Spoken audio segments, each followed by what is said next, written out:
Welcome. Great to have you with us. Kyle out today. Unless we go to the bullpen and we bring in our version of Ranger Suarez. Hey, he won last night. Heck of a job. I don't say that very often about him. Why don't you wear a shirt that says win? Says, be bold. Be bold. No, they're still holding the 500 trophy up. They haven't quite hit the win trophy just yet. You see. Well, let's open up, and this is the perfect time to have you on for this. 49 good San Francisco seconds. Perfect time to have me on. Well, yeah, I'll tell you what. You want to know why? Because there's literally nothing going on. I was going to say, there's literally nothing going on at all. I want to find out how inventive you really are. Well, in that case, I'll take Jason Kelsey's quote yesterday of Jalen Hurts having the greatest performance as a quarterback in Super Bowl history. I can name two 49er quarterbacks might have played a little better. Now, Tom Brady, first of all, is number one on that list, if you count the Falcon list or if you count the Falcons game or even the loss to the Eagles. Yeah, I'd put Brady number one, but you look at Montana's performance in Super Bowl 24. How about like all of them? He threw 11 touchdown passes and no interceptions in 4 And Steve Super Young in Bowls. the 6 touchdown Super Bowl 29, passes. 6 touchdowns, exactly. Yeah. So Jalen Hurts was incredible in that Super Bowl. I can name about 7 or 8 quarterbacks that were even better than him in that performance. But there you go. There's my 49 seconds. The ode to the 2 quarterbacks of San Francisco 49ers that have won Super Bowls. And who made this comment? Kelsey. Jason. Yeah. Oh, the center? Yeah. Well, how could he tell? He had his back to him the whole time. Yeah. He had 3 total touchdowns, threw for 300 plus yards, almost 400 yards. He played a great game. Don't get me wrong. He played a terrific Outstanding game. But he also dropped the ball. I was going to say a fumble that led to a touchdown. Yeah, well, it was a touchdown. Fumble into the hands, and I think he still has a lot of room to improve. Sure, there's no question, and that's not a knock on him. But to his credit, exactly. He's worked. To his credit, he's worked hard, and I think he's gotten better each year.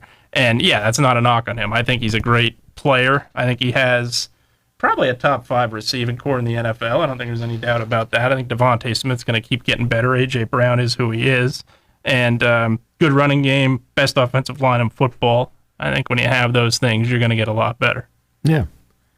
Look, he's certainly, with credit, been on an upward trajectory. He performed really well last year. He sure did.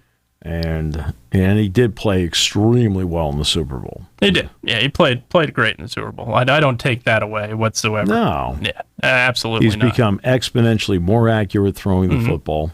And you go back to when they got rid of Carson Wentz that first year. I think there were a lot of doubters, Ron Jaworski included, who has about as big of an Eagle bias as there is, for good reason. He played there. And he was not sold on Hurts. I think a lot of people were not sold on him to take over the starting quarterback reins. No. And to his credit, he's done an outstanding job. And I think his first year... And he works. Yeah, absolutely. And works. And the reason he is because of, like, now. Yeah. The time right now that nobody's watching. To his credit, he's working. Absolutely. He's doing an outstanding job. And I think his first year as a full starter, I think you could also make the argument that I don't know if Nick Sirianni's play calling in those first 5 to 6 games was enough to show him. I think he was close to the vest, didn't necessarily trust him. Yeah. Now I think it's a lot different. I think the play calling is there, and I think he's shown what he can do. Yeah, no, he's been outstanding. Been really, really good. Really good. So those are your 49 good San Francisco seconds. Praise of the Eagles in there as well. How about that? Going with the local team in there. Criticize the Eagles and then praise them. There's not many 49er fans that are doing that about the Eagles nowadays. Is that game with Philadelphia in Philadelphia this year? Regular season, December 3rd is in Philadelphia. Philadelphia, yes. Okay. Yep, 4:25 game. Yep. Yeah, very nice. Very nice. Could see him twice. You never know. Yeah. Let's get to a couple of interesting items. One is the Texas NIL law. Yeah. This is, once again, the NCAA is so out of step with what's going on, and they're always behind. I mean, every time I turn around, they're behind. And when it comes to this, it's the same story. And I think other states have to look at what the law in Texas happens to be. I think people are starting to realize now that your contributions to NIL collectives are not tax deductible. Right. Okay. And so what the state of Texas has done is they've allowed NILs to give incentives to make contributions. And the NCAA's national office has now told member schools that some methods schools have started using to get more directly involved in helping their athletes make money from NIL are violations of the NCAA. Okay? All right. New NCAA guidelines directly conflict with some state laws that are already in effect or will go into effect at the end of the summer, setting up a potential clash. And Stan Wilcox, who's the NCAA Executive Vice President of Regulatory Affairs, wrote that even if state laws allow for some specific types of NIL activities, schools could be punished by the NCAA. All right. Wilcox said, quote, the association has been clear. Okay, when? The association has been clear and maintains that schools must adhere to NCAA legislation or policy when it conflicts with permissive state laws. In other words, if a state law permits certain institutional action and the NCAA legislation prohibits the same action, institutions must follow the NCAA regulation. Well, that's not what Texas A&M said. No, I'm pretty sure that's not what a lot of and probably Ross Bjork, the athletic director of Texas A&M, I think may be speaking for Chris Del Conte at Texas as well. Yes. Several states have passed laws that now allow for fundraising groups that are legally separate yet closely partner with the university to start paying athletes with NIL endorsements. Sure. We all know that. Yeah. In Texas, a law is set to go into effect on Saturday that would allow fundraising groups such as the Longhorn Foundation or the 12th Man Foundation, which supports Texas and Texas A&M respectively, to raise money for NIL deals. Similar laws have been passed in Arkansas and Oklahoma, among others. The NCAA said Tuesday that schools are responsible for making sure that these fundraising organizations do not pay athletes for NIL deals. The new state law in Texas will allow schools to provide perks, as I pointed out and started up by saying I referred to them as incentives. Incentives, sure. Perks to fans who donate to NIL funds. Schools such as Texas and Texas A&M said in the past month that they are planning to provide priority points to fans who donate to NIL funds that will help fans get better tickets at home games or have preferred access to tickets to bowl games or postseason events. The NCAA said Tuesday that kind of incentive to donate to an NIL fund is a violation of its rules. So, enter Texas A&M Athletic Director Ross Bjork. He said the 12th Man Foundation planned to start providing that benefit to its fans later this summer. When asked whether those plans would proceed even if the NCAA decided that type of perk was against the rules, Bjork said the Aggies and their partners plan to do as much as the Texas law would allow. The state law is going to govern how we do business, Bjork said. We will continue to communicate with the NCAA in a variety of matters, but in terms of this, the state law will reign. I also think it puts pressure, for example, on the Pennsylvania legislature to pass the same thing. Yes, that that you're allowed to give perks. Yeah. In order, again, it's not currently tax deductible. Right. So since it's not, what can you then do to incentivize people other than, hey, let's win? Yeah. That's you're giving this money. I mean, can I get something for it? something? Can I upgrade my seats? Can I get bowl tickets? What? Can I get more points? Something. Until the rule changes, the rules are what they are for every institution, whether you're in state A or B. Really?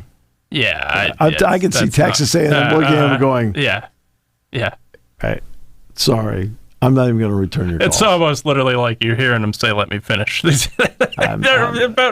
think they would have interrupted about 46 times during this. I mean, yeah, that's...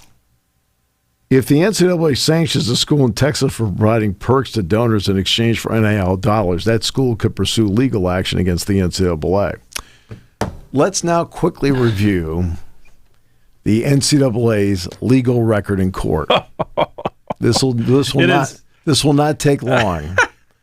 To their credit, they are 0 for life. I was going to say, if you have ever played the video game Mike Tyson's Punch-Out and you fought Glass Joe, the first guy, he has one more win than the NCAA. He was 1-99. They are 0 for life. They are bad. Yeah, they're 0 for everything. Yeah, you put litigation against the NCAA. They are pretty unprepared. They've not taken the Boy Scout mentality and been prepared. They're 0 for everything. They've been kicking the can of this down the road for years, trying to preserve amateurism, which there's part of me that understands. I was going to say, there's part of me that understands it. But yeah, the other part of it is what we now see. I don't there's any question about that. It was long overdue, and now there wasn't any kind of sustainability or plan in place, so now you're trying to figure out, how do we do this? Well, I think there have to be, at some point, guidelines put in place. Now, where do the guidelines come from? The NCAA would prefer those guidelines come from the federal government. That way it's... Absolutely.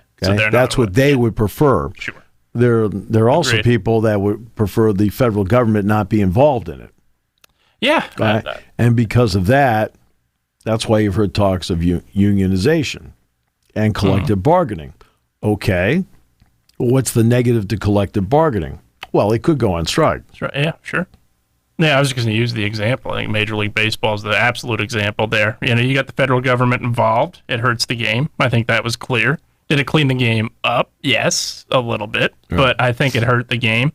And the other part of it, absolutely. Unionization comes in, and there's the possibility that you go on strike. But Major League Baseball has the antitrust exemption. Sure. So they do have that. Yeah. Wilcox's letter had these clarifications. Boosters, including collectives, are not allowed to meet with recruits to discuss potential NIL opportunities in order to encourage them to attend a particular school. Okay. 2, NIL deals cannot include clauses that require an athlete to attend a particular school or live in a particular geographic area. 3, event sponsors cannot pay an NIL collective, which in turn pays athletes as part of a contract for a team to participate in an event. For example, some schools have signed contracts with mid-season basketball tournaments, all right? That include the promise that the tournament organizer is going to donate money to the collective group. So I don't want to use Kentucky because it's only because I'm not trying to implicate somebody in something here. Yeah. Let's use Duke, okay?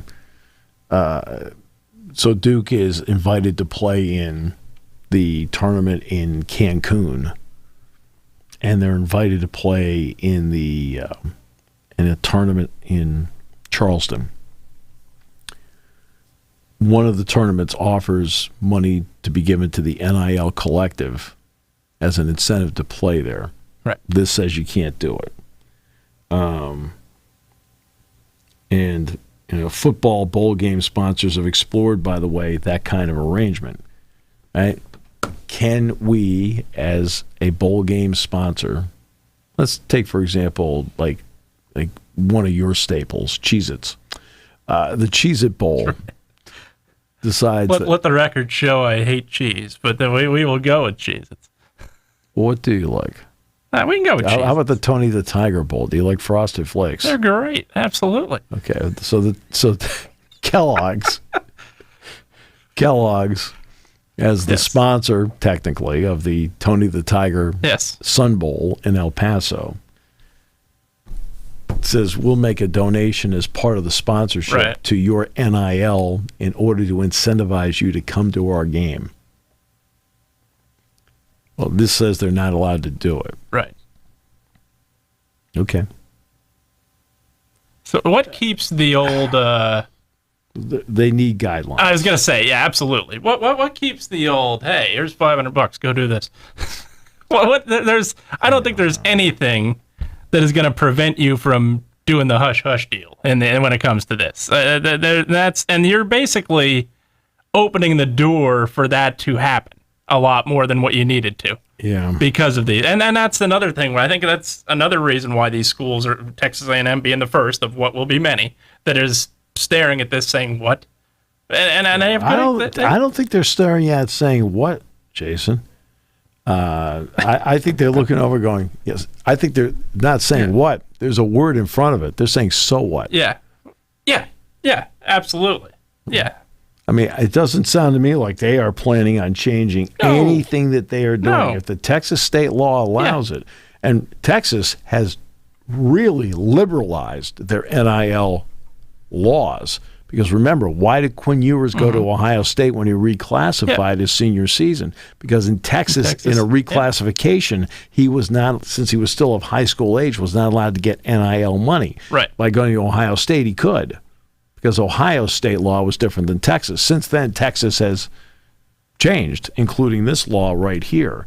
The question will be, right, if that is being done in Texas, do you look at the Pennsylvania legislation and say, hey, this needs to be opened up here in order to do it?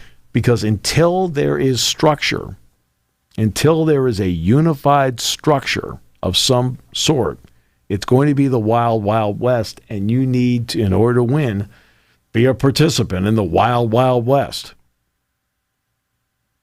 It's the way it is. You have two choices. I mean, look, I do a lot of speaking. In fact, Hazleton's the next stop tonight. Johnstown's tomorrow. And I get asked about NIL all the time.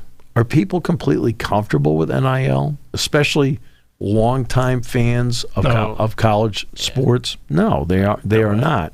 But I tell them the same thing. I said, I completely understand where you're coming from, because the model that we've seen for decades is the one you're used to. This is a completely different model. I said, but you have two choices in this.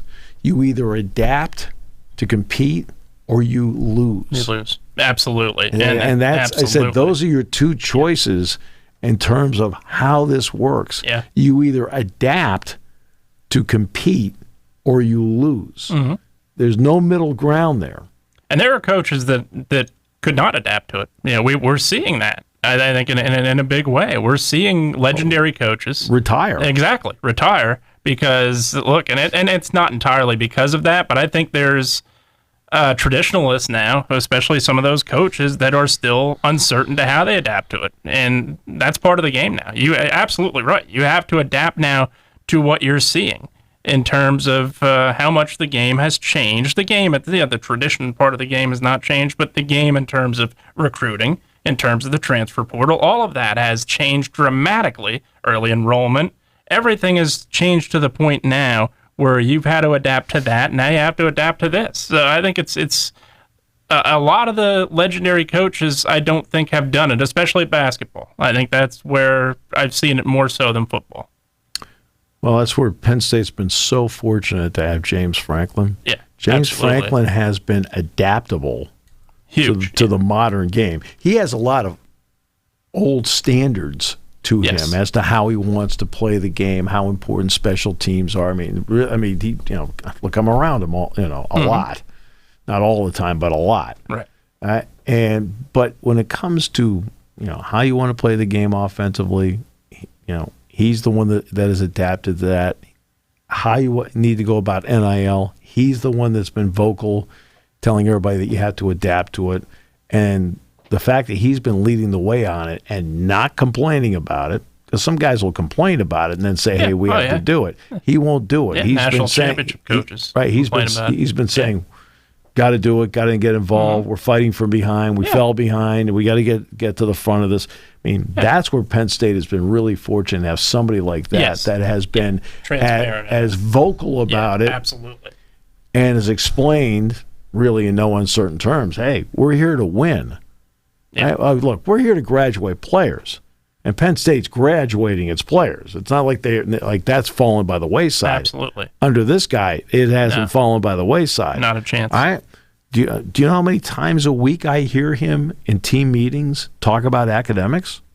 Yep. Sit in the front row of class. Okay, I'm getting class reports. Somebody missed a class. Okay, staff members being in buildings the morning of a class, checking off. Okay, present. And so believe me, the commitment to the academic side absolutely is deep, right? So now let's get to the commitment to the winning side of it. That's deep. And he knows that an important element in that happens to be NIL, because it gives you the best chance to compete. You cannot compete without talent. And he's been vocal about it and has held no reservations about it and has just been upfront with everybody about how important it is. And that's what you needed in your football coach at this particular moment. That's what you need in your head football coach, and they've had that in James. So, and as I tell everybody, I said, I understand if you're not comfortable with it. Right. Because it's not the system you are used to. No.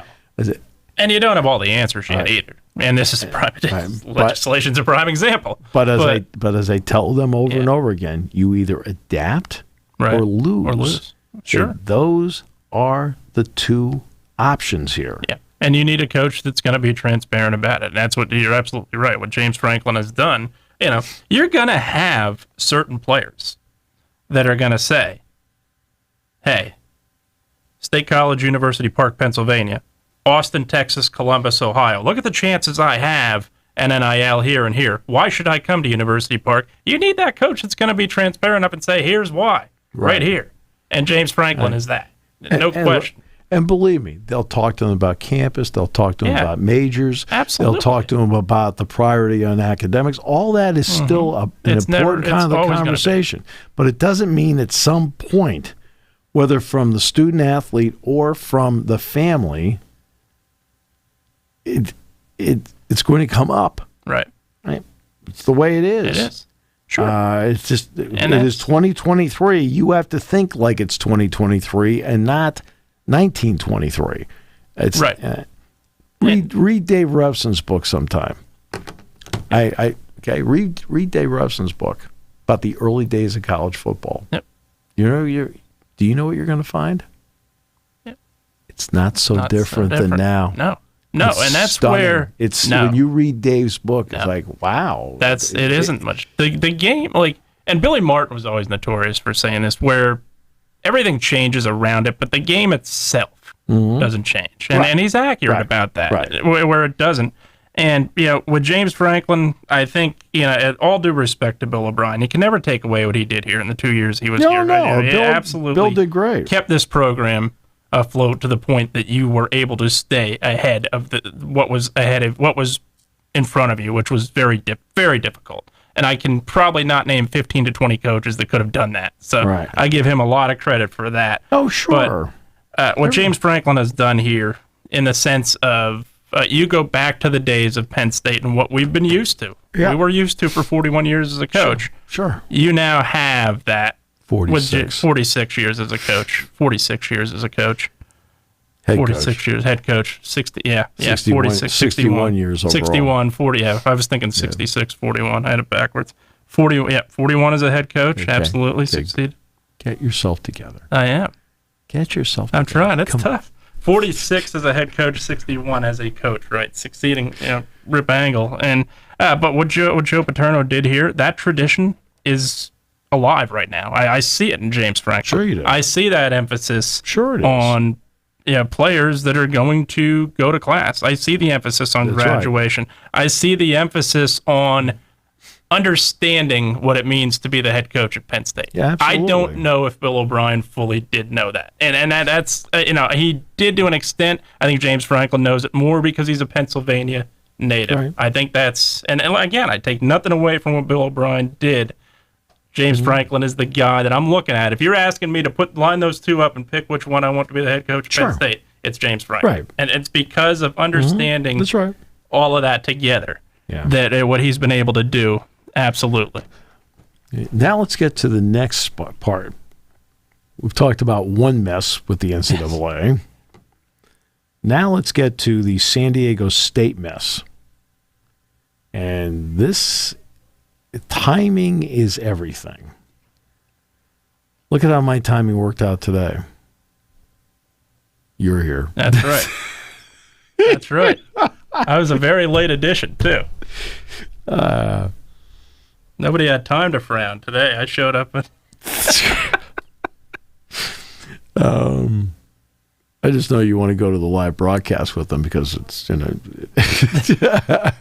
I know you do. Okay. San Diego State has requested to the Mountain West that they want to leave.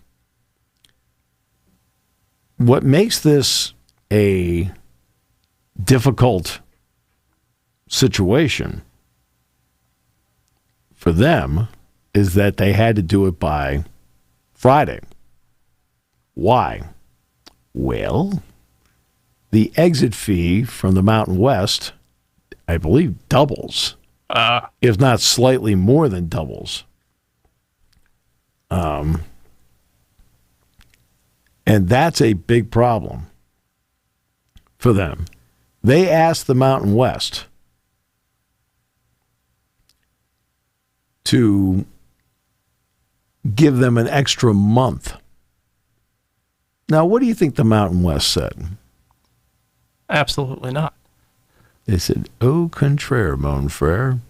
Right? It's like, we are not going to do that, which is exactly the response that we expected. Yeah. The conference informed the school that it will not approve any exceptions that San Diego State had requested when it sent its original letter. The primary one is the 1 month extension that would allow San Diego State to plan an exit from the conference, plus a reduced exit fee and the possibility of paying that fee in installments rather than all at once. By exiting on Friday before midnight, the exit fee would be $16.5 million. By exiting the next day on July 1st, it would be $34 million. Whoops. Yeah, a little bit of a difference there. Yeah. They don't have $34 million. No. If this was the NFL, there'd be no difference. Yeah. They'd gladly pick the tab. But yeah, something like that, San Diego State, no.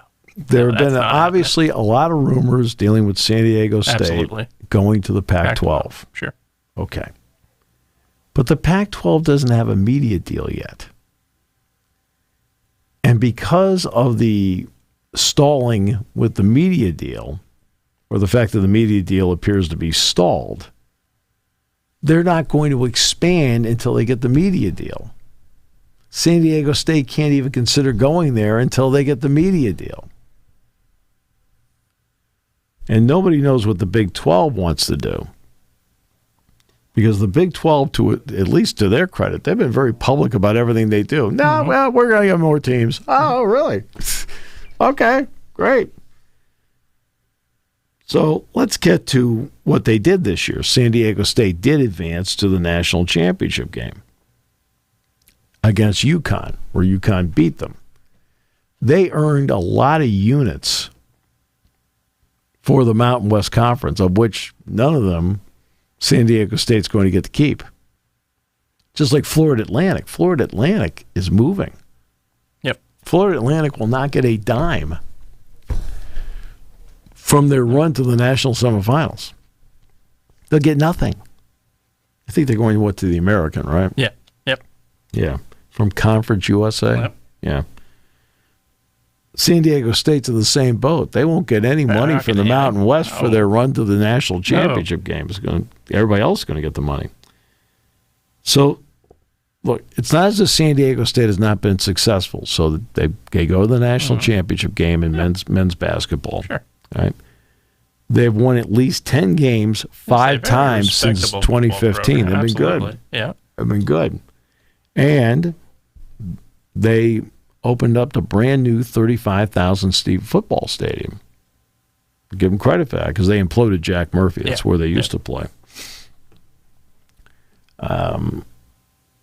So with USC and UCLA leaving, it has been logical for people to put 2 + 2 and have it equal San Diego State. The other one that's been talked about a lot has been SMU. Yeah. Which I had to correct you before the show, and it's not SMU. They were non-existent several years ago. You worry me. I mean, you really worry me. I mean, I had to tell you the other day it wasn't Arkansas. Well, Arkansas and Favre from Southern Mississippi. Yeah, I have to tell you. John Canzano, who has his own independent column, he wrote for a long time out in the Oregon area. He said he wrote that despite the fact that San Diego State, SMU neither has received a formal invitation, there is the belief, though, out in his neck of the woods, that the invitation is inevitable. But for them, they would like to buy a month to see if inevitable is reality.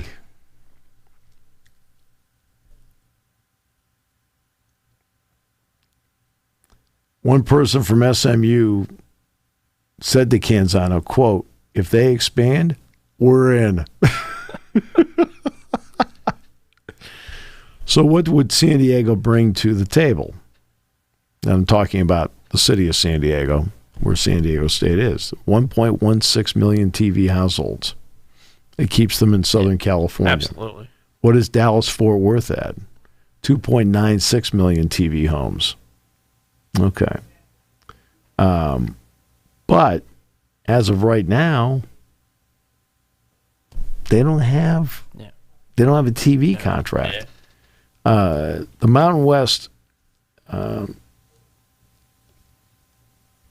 right now,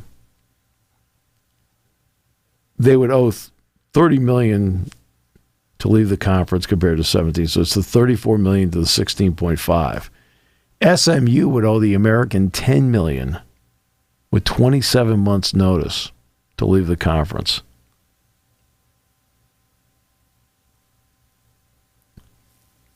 So the Pac-12, which will be down to 12, I think it's the 12 or 13 months. I want to say it's 13 months, and here's the reason why. USC and UCLA are not going into the Big Ten till August 2nd. So it must tell you that their deal and their grant of rights runs out August 1st. Yeah. Yep. Next year, 2024. Right. So here's San Diego State. Again, that's the quandary. If the exit fee stayed the same or in the same ballpark, say it's $16.5 million, and the new year comes up, it's now $18 million. I don't think they think twice about it. But because it's going from $16.5 million to $34 million, if I leave at 11:55 p.m. on Friday night, it's $16.5 million. If I leave at 12:05 on July 1st, 10 minutes later, it's $34 million. Yeah, big difference. Houston, we have a problem. Yep. Oh, wait, they're in the American. No, they're in the Big 12. This is a huge problem. Yeah. There are a lot of people that have been talking and writing about what's going to happen with the ACC and so forth, and my opinion continues to be the same. Nothing. No, not That's not the answer people want to hear. No, not right? for the foreseeable future, no. Because of the grant of rights. Yeah. Again, you need to look at examples. If the grant of rights, which the ACC, modeled after the Big 12, they asked the Big 12 for their contract. They modeled their grant of rights after them. If the grant of rights is so easy to get out of, we can just do it with legal action. You don't think the University of Texas has excellent lawyers? Yeah, I'm pretty sure. They probably do. They make enough money. They've received an invitation 2 years ago. So in 2021, what conference did Texas and Oklahoma play in? The Big 12. Big 12. In 2022, where did Texas and Oklahoma play football and basketball? In the Big 12. In 2023, where will Texas and Oklahoma play football? In the Big 12. Right? Why? Because the grant of rights is that difficult to get out of. So how? But they're leaving a year early. Yes. And have you noticed how much they're paying? Yeah. Quite $50 million apiece. apiece. Back easily. Yeah. But they're paying $50 million apiece, which is the exit fee combined with the media rights fee, which is the grant of rights. Okay? Yeah. That's what it is. If it's that easy, we're just going to get together and we're going to challenge it in court. They're going to look at you and go, hey, you signed it. Yeah. Yep. It is not a complex document. No. It's 5 to 8 pages, something like that. That's all it is. It's not complex. And that's why I maintain, there's only, I know there are a lot of people out there that think they're big chips. Clemson, we're a big chip. Yeah, sure you are. Florida State, we're a big chip. No, you're a good-sized chip. Good. If you're going to say Florida State's a respectable, but no, they're not big. Okay. Not anymore. Okay. They're decent-sized chips. Yeah. There's only one gigantic chip left in the game. That's the only one left. It's Notre Dame. It's Notre Dame. Sure. Right? Clemson and Florida State don't even, compare to them in terms of brand power. My goodness. Okay, no. I'm talking brand power here. Yeah. I'm not talking about performance on the field or anything like that. People always confuse that. Get Stanford. They won a lot of championships. Everybody looks around and goes, no, I don't want Stanford.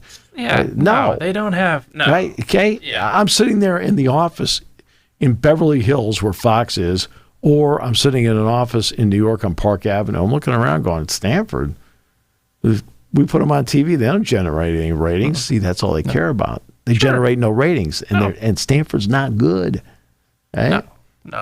Clemson's good at football, but what kind of ratings do they actually generate? Yeah. When they were 10th this year in TV audience. Right.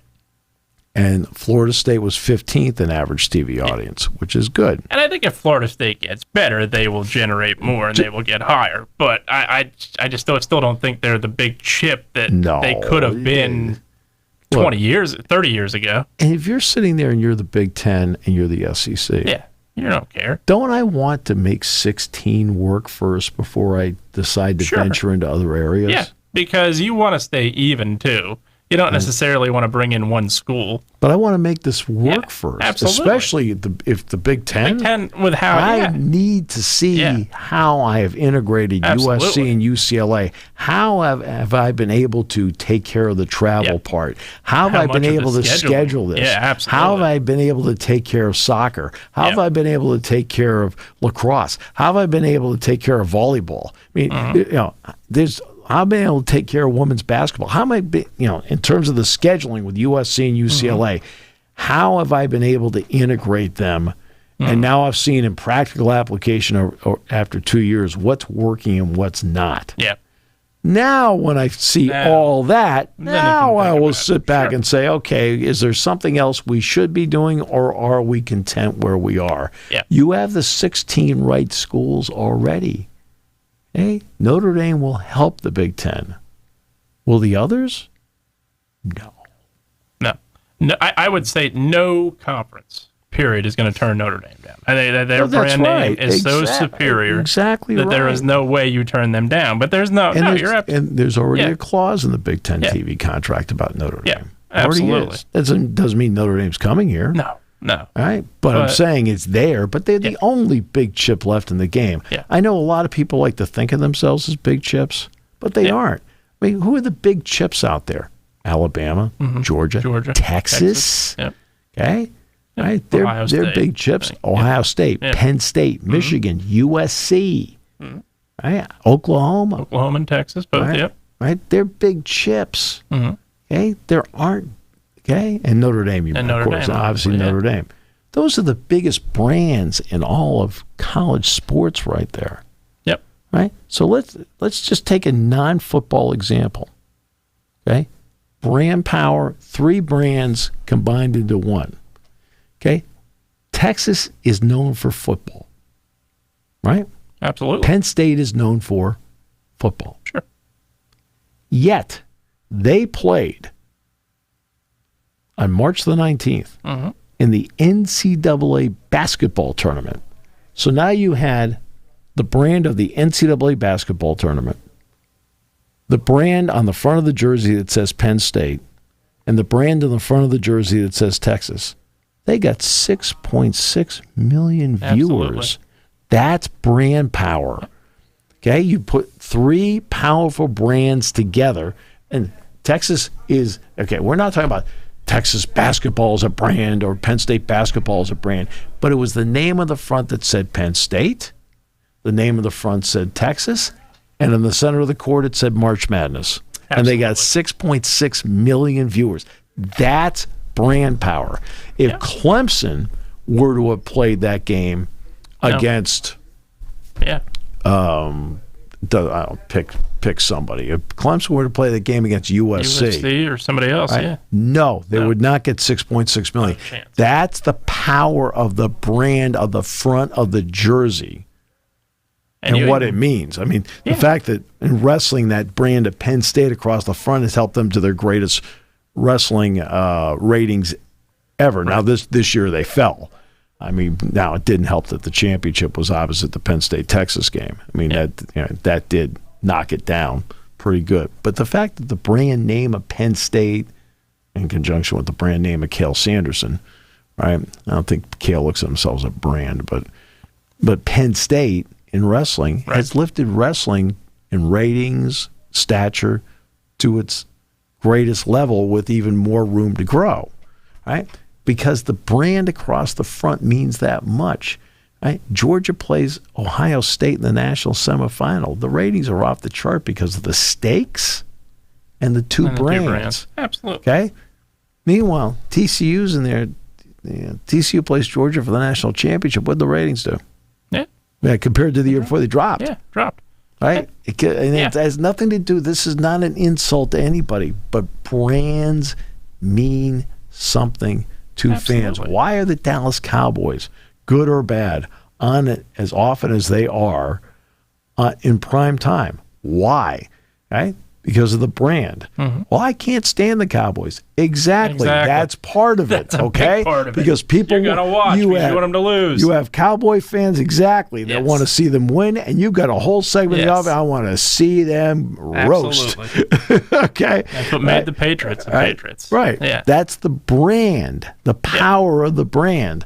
Because you've got people rooting for them and love them, and they've got all the gear and everything, and you've got some people who just would like to take their gear, burn it in the front yard, and they can't wait to watch them fail. Absolutely. Right? So that's a great convergence. Right? But that's what brands are. Okay. You look at the Stanley Cup. It was on TNT. It was Florida. It was Vegas. Yep. Now, I'm not going to say the Stanley Cup is going to sit there and draw 10 million fans. It's not. No. Right? But if you'd been on ESPN, which next year it is, because it pops back and forth, and TNT did a great job with it. They did. Okay. Yeah. Right. And it was the Chicago Blackhawks and the Boston Bruins, 2 of the original 6.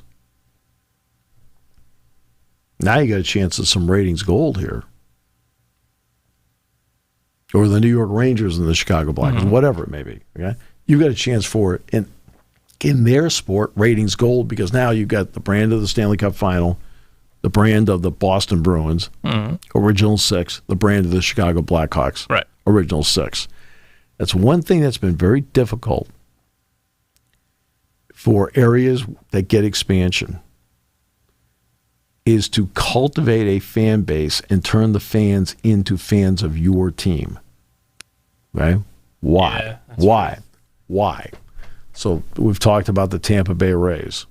Well, the Tampa Bay Rays go out and play the New York Yankees. What's the percentage of Yankee fans in the building? Right? Quite big. When they play the Red Sox, what's the percentage of Red Sox fans in the building? The Orioles, what's the percentage of Oriole fans in the building? Long-term, long-standing fan bases. Hey, great, I get to go and watch my team. Well, my team is not the Tampa Bay Rays. It's happened in Miami, and it happens in Arizona. Certainly does. All right? Okay, let's take the Lakers. The Lakers go on the road to play Phoenix, Sacramento, whatever. Okay, they bring their fan base with them. They're all over the place, right? Because the Lakers are exponentially more established than the Sacramento Kings are. Now, the LA Clippers go there. Well, it's still Los Angeles. No, different story. All right? It's the long-standing, deep-seated fan bases that have moved all over the country. The Dodgers play at Arizona. More Dodger fans there than D-back fans. And in this particular year, Arizona's better. Yeah. Right? But this is in every sport. It's in every sport. I mean, my goodness, I was down for the Outback Bowl, and the Bruins played the Tampa Bay Lightning. There are Bruins fans all over the place down there. Because that's the long-standing, and it's been tough for expansion programs. You know, and these aren't just expansion teams now. They're 25 years in, 30 years in. So and they're winning, too. Right, and they're winning. Yeah. But they've got more fans than ever. But the long-standing fans are still like, when their, quote, team comes to town, they are not for you. When their team is in town, they're for you. They're fine, okay? But when their team comes to town, they are not rooting for you this time through. Well, it's the same thing with this, right? When it comes to college sports brands, yeah, there's a loyalty to Clemson and a loyalty to Florida State. No question. They have really good fan bases. Really good fan bases. Yep. But they aren't deep-seated, long traditional fan bases. Penn State's been winning for a long time. USC's been winning for a long time. Notre Dame, Ohio State, Michigan, Texas, Alabama, Georgia, they've all been winning for a long time. Clemson, to be honest with you, is a Johnny-come-lately to winning in a relative sense. They really haven't. Yeah. Right? Before Taboo, they won games, but they before weren't Bobby Bowden, Florida State was a joke. Terrible. Right? Terrible. It was a joke. Right? Yeah. And that's the way that Texas is, obviously another long-standing brand. Yeah. But I'm saying, that's where it became entrenched. Mm-hmm. Right? And guess what? Gramps happened to be a Texas fan. Mm-hmm. And, well, Dad naturally became a Texas fan. And, geez, kind of passed it on to me. I'm a Texas fan. Well, you don't live in Texas. But, yeah, but that's who we are. I mean, I grew up in New England. Yeah. So I grew up a Red Sox fan, Celtics fan, Bruins fan. Now, here's where the curveball comes in. Same. New York Giants. Yep, same with me. Right. Football, the curveball. Right. Well, the New York Giants, because when I was growing up, it was the AFL with the Boston Patriots, and the New York Giants were the NFL team. So it was more of an NFL thing. But that becomes a deep-seated where it's passed on from one generation to the next, and these expansion programs or the Johnny-come-lately college football programs and college basketball programs can't compete with that. No. Absolutely not. Am I boring you? No. You should just wake up. You all right? No, I've been awake. Probably too long. I mean, you probably didn't sleep a lot. You probably have another one of those patches the dog dreams. That's what it was. Where Nightmares. He's chasing you. Nightmares. He's chasing you. Yep. Little ankle biter. That's right. Going out. He's more than an ankle biter. He got a lot of other body parts. Sweet, innocent little animal. I'll probably be at the gate having to explain that. In movies, remember, the dog rarely dies. That's true. That's true. And when they do, they feel terrible for it. Well, that's why Kyle asked me one day. He was talking about the end of Ted Lasso, and he says, I kind of shed a tear. I said, really? He says, yeah. Well, do you shed a tear in movies? I said, no. He says, well, what about Marley and Me? And I said, I assume when the scene was over, the dog got up.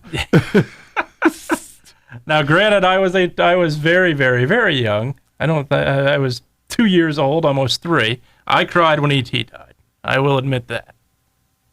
E.T.? I cried when E.T. died. And then they brought down, obviously came back. But when he died, I cried. No. Yep, I cried when he died. No. That one I did. No. Other than that, no, I don't think I ever cried for a movie. When you see the same movie over and over again in sports and your team's terrible, you might shed a tear. I've actually you know what? I know darn well you've cried at movies. You want to know when I know you cried at movies? When they asked you for money to go in, right? Or can I see your ticket stub when I was younger? Right? Where? No, I lost it. It's inside. I don't want to pay. I don't want to pay. Oh, goodness gracious. All right. Well, thanks for coming in today, Absolutely. Especially at the last second. Oh, no problem. America appreciates your commitment. They do. I'll tell you what. When it comes to being committed, they're in favor of it. I can't believe. I thought maybe we were having like a strong wind or something when I saw items hitting the window. But yeah, I appreciate you all. I appreciate you. Got any big 4th of July plans? No, we Fourth Fest is back, so we will be doing a big part of that. So you'll be in here in the studio. I will right? be. I'll be over at Medler Field. Oh, you're gonna be at Medler Field. I'll be in the studio for a little bit, and then I'll be back at Medler Field. So busy day, but well worth it. Should be a fun one. Wow. Did you bring a lot of pictures with you, like pre-signed? Nope. You should. I should. I probably should do that. America loves you.